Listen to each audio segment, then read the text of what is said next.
সরকারি কর্মচারীদের নতুন বেতন কাঠামো নির্ধারণে পে কমিশন গঠন করেছে সরকার। আর স্থানীয় সরকার নির্বাচনে দলীয় প্রতীক থাকছে না।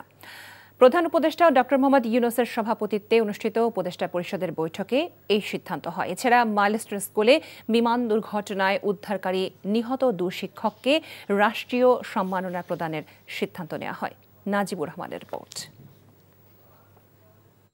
দেশে বর্তমানে 15 লাখ সরকারি কর্মকর্তা কর্মচারী বেতন পাচ্ছেন 2015 সালের পে স্কেল অনুসারে। 2 বছরের বেশি সময় ধরে দেশে উচ্চ মূল্যস্ফীতি সাপেক্ষে মানুষের আয়ও কমে যাচ্ছে। অন্তর্বর্তী সরকার দায়িত্ব নেয়ার পর আলোচনায় আসে মহার্ঘ ভাতার বিষয়টিও। এমন প্রেক্ষাপটে উপদেষ্টা পরিষদের বৈঠকে নতুন পে কমিশন গঠন করা হয়। ইনফ্লেশন কারণে যেই বেতনের যে অ্যাডজাস্টমেন্ট সেটা এখনো ঠিকমতো হয়নি, সেই জন্য গভর্নমেন্ট মনে করেছে যে একটা পে স্কেল হওয়া উচিত এবং এই পে স্কেলটা নেতৃত্ব করবেন ডক্টর জাকির আহমেদ খান, উনি ফর্মার ফিনান্স সেক্রেটারি ছিলেন। বৈঠকের বিষয়ে রাজধানীর ফরেন সার্ভিস একাডেমিতে ব্রিফিংয়ে এলজিআরডি উপদেষ্টা জানান, স্থানীয় সরকার নির্বাচনে দলীয় প্রতীক না রাখা সংক্রান্ত 4টি আইনের সংশোধনী অনুমোদন দেওয়া হয়েছে।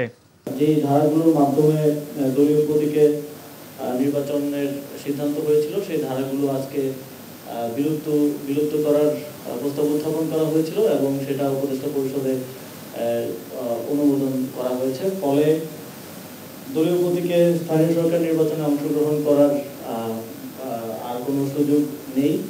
আইন উপদেষ্টা জানান, ফৌজদারি কার্যবিধি সংশোধনে চূড়ান্ত অনুমোদন দেওয়া হয়েছে উপদেষ্টা পরিষদের সভায়।